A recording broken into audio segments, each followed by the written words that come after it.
This is about replacing batteries on the Ritron CallBox. If you have one of those on your company property or even on a public property, but you are one of those who are in charge with changing the batteries, here is the simple procedure how you change the batteries. This video is mostly for those who are new into maintenance and they got assigned to look after a couple of items on the customer side or on their company property, and if they see this type of box they don't know what's inside, how this one works. I'll show you the intestines, the guts, and how you change the batteries. So these ones have wiring so you can connect an external power supply, but most of them are powered by regular alkaline batteries. And how you change the batteries, this is the simple procedure. You will need a security bit, and to make it faster I undone the screws. So you remove the screws that hold the lid, and under the lid there is a cord, a piece of cable that connects the button and the speaker. So you need to be mindful of that cable, and so you don't just yank, you feel it where it goes. It goes to the left or it goes to the right. So you will need to put the lid on the side, and because this box is mounted vertically you can just leave it hanging. As you see here, there is a little clamp, and this is a kind of a grommet and a strain relief, and the cable can hold the whole assembly, the speaker, grill, and the button. So you don't have to worry, but just don't pull hard. Now with the same security bit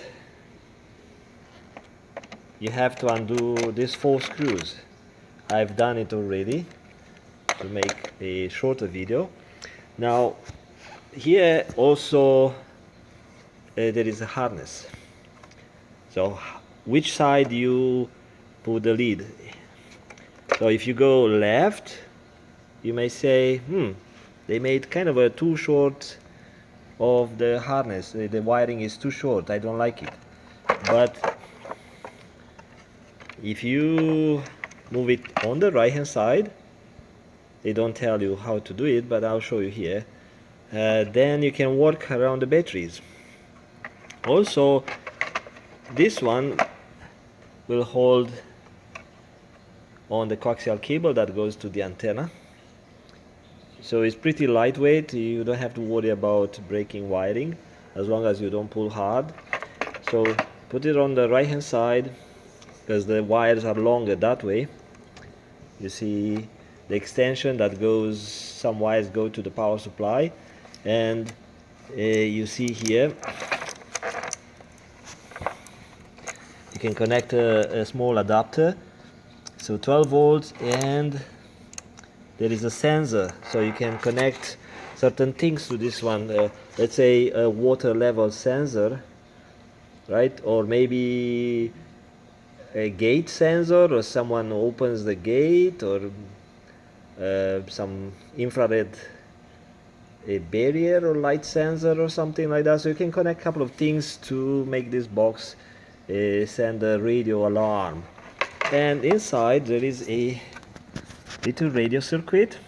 It's a transceiver, receiver and transmitter, and a little display for programming, and also a microphone, because this is a two-way radio. It's a transceiver built into this box. You can talk into this one and you can receive. And the antenna goes to here, and you see the antenna is being hidden behind this foam, and they tell you do not remove the foam because it holds the antenna. The antenna is pretty long here and is supposed to sit like that for better coverage. And also you don't have to worry about these screws, they are locked in there, so they won't fall. Now, how you remove the battery? You will need a smaller fingers. You can do that way, but take some prying, and it's not the smartest. And then once you get the tool out, then you put the fingers and you can pry the second set of batteries. And you need to use alkaline batteries, the batteries that don't leak and last very long, and they have lots of juice, lots of capacity. I can feel they are heavy, they have lots of material inside that can generate electricity for longer time. And you see the polarity, you see plus minus. So what I'll do, I'll just insert this one. Make sure you don't catch cables here.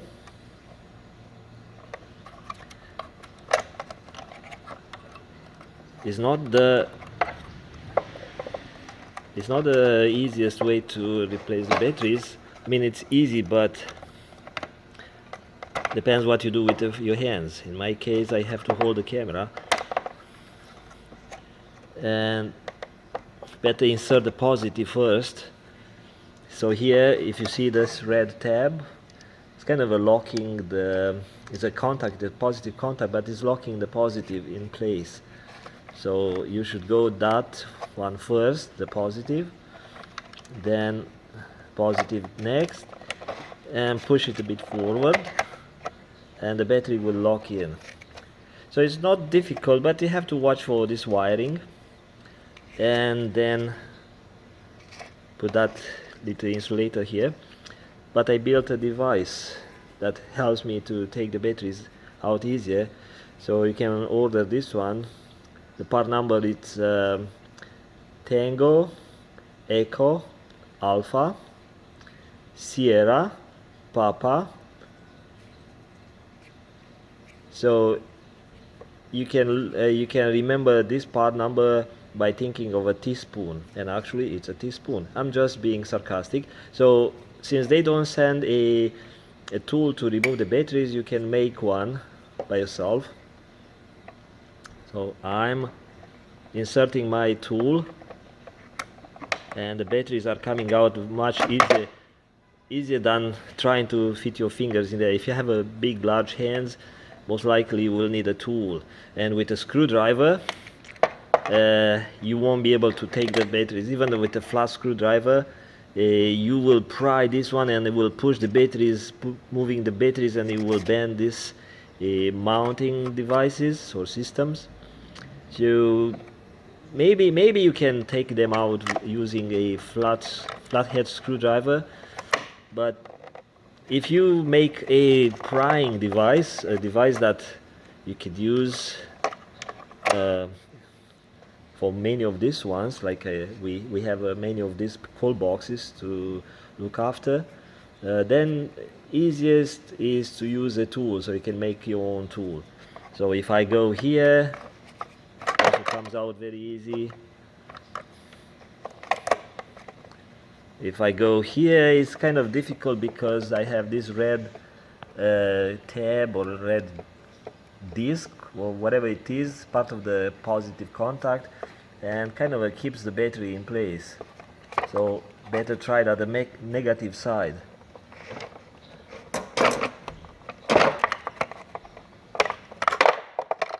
So you will figure out, it's pretty easy. And I put this little, it's kind of a textile tab. Put this one back, tighten the screws using the security bead, and go in diagonal. It has a gasket. This box has a gasket, like it's not an O-ring, but it's kind of a gasket. So it's good practice to go in diagonal and don't over tighten. Go by feel. You will feel when that gasket is being compressed. And of course you make sure this one doesn't get in the way. So waterproofing is inside here. This is mostly to prevent the rain to get in, but you will get some rain, and this speaker is also sealed. And now the microphone is here, as you can see. Now you just put the lid